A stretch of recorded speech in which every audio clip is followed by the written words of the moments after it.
Bonjour à toutes et à tous. Aujourd'hui, je fais une vidéo sur le cancer colorectal et plus particulièrement sur le programme nutritionnel du cancer colorectal. Alors, pour ce fait, nous allons commencer par parler de la maladie, des facteurs de risque et faire de la prévention sur le cancer colorectal. Puis par la suite, nous allons voir comment on s'alimente, quels aliments, etc. Le cancer colorectal est une tumeur maligne qui se développe au niveau du rectum ou du côlon. Cette maladie touche principalement les hommes et les femmes de plus de 50 ans, plus prédominante chez les hommes car elle évolue de manière silencieuse. Il y a des signes qui peuvent survenir comme des saignements, des douleurs et des changements de transit intestinal ou encore une perte de poids inexpliquée. Alors pour les facteurs de risque, on y retrouve l'âge lié souvent à un âge supérieur à 50 ans. On retrouve aussi un IMC élevé, une sédentarité, une consommation excessive d'alcool, de tabac, une alimentation riche en viande rouge, charcuterie et pauvre en fibres.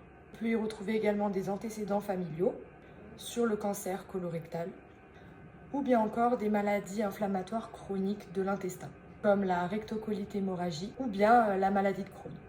Alors, avec tous ces facteurs, le problème c'est que plus les facteurs s'accumulent, plus le risque est élevé pour la personne.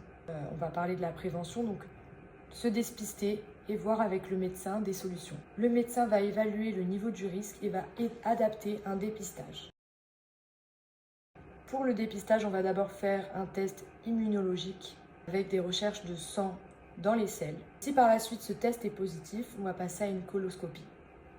Pour les personnes où le risque est très élevé, on va passer directement à une coloscopie. Pourquoi l'alimentation est primordiale dans le cadre d'un cancer colorectal? Une alimentation par exemple riche en fibres diminue le risque de cancer colorectal et du coup le risque de développer cette maladie.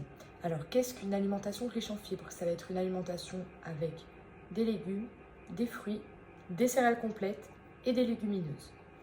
Les fibres aident à maintenir une flore intestinale intacte en la régulant complètement et réduit potentiellement le contact de substances cancérigènes et donc offre ainsi une protection optimale. En effet, une alimentation équilibrée joue du coup sur le bien-être de la personne en réduisant du coup les IMC élevés.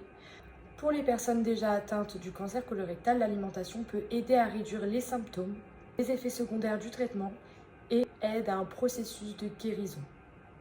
Il faut donc adopter une alimentation équilibrée, riche en nutriments essentiels. Donc bien évidemment, je reviens sur les fibres qui est essentielle dans l'alimentation de tous les jours. Donc heureusement, on en retrouve dans énormément d'aliments.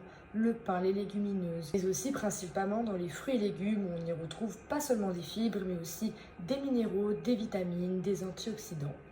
Dans l'hygiène de vie, c'est très important de pratiquer une activité sportive. Pas forcément une activité sportive extrême, mais ça peut être aussi des déplacements quotidiens, des tâches ménagères, mais être en activité. Dans le sport, on retrouve aussi un bienfait sur le mécanisme hormonal du corps et sur le fonctionnement d'un bon transit. L'hydratation est primordiale aussi. L'eau assure un bon fonctionnement du transit intestinal, mais aussi dans la régulation de la température du corps. Dans l'alimentation, on y retrouve aussi les produits laitiers, principalement les yaourts, les fromages, le lait, mais on va éliminer tout ce qui est riche en graisse, c'est-à-dire le beurre et la crème, et aussi tout ce qui est riche en sucre, donc ça va être crème dessert, glace, etc. L'alcool endommage l'ADN, ce qui peut provoquer des liaisons sur les muqueuses. Et l'alcool constitue un problème de santé publique. La viande rouge suscite beaucoup de préoccupations auprès des médecins. Quand elle est transformée ou cuite à haute température, elle est liée à des formations de composés cancérigènes tels que les aminés hétérocycliques et les hydrocarbures aromatiques polycycliques. Pour les viandes transformées, on y retrouve beaucoup de nitrites et de nitrates qui sont des composés très mauvaises pour l'homme. En effet, quand on a un diagnostic de cancer colorectal, cette consommation de viande doit être immédiatement réduite. Il est préférable de se tourner vers des protéines telles que la viande blanche, des œufs, des légumineuses, des oléagineux. Donc pour un programme de réalimentation dans le cadre d'un cancer colorectal, d'abord les repas vont être composés d'aliments de texture liquide, Ça va permettre au système digestif de se mettre en repos. Ça va faciliter la cicatrisation, réduire les risques de complications. Et puis, petit à petit, on va passer à une alimentation avec des aliments plus solides, riches en nutriments essentiels, va soutenir le rétablissement du patient. Merci d'avoir visionné cette vidéo. J'espère qu'elle a pu vous instruire et répondre à certaines questions. Et puis, je vous dis au revoir.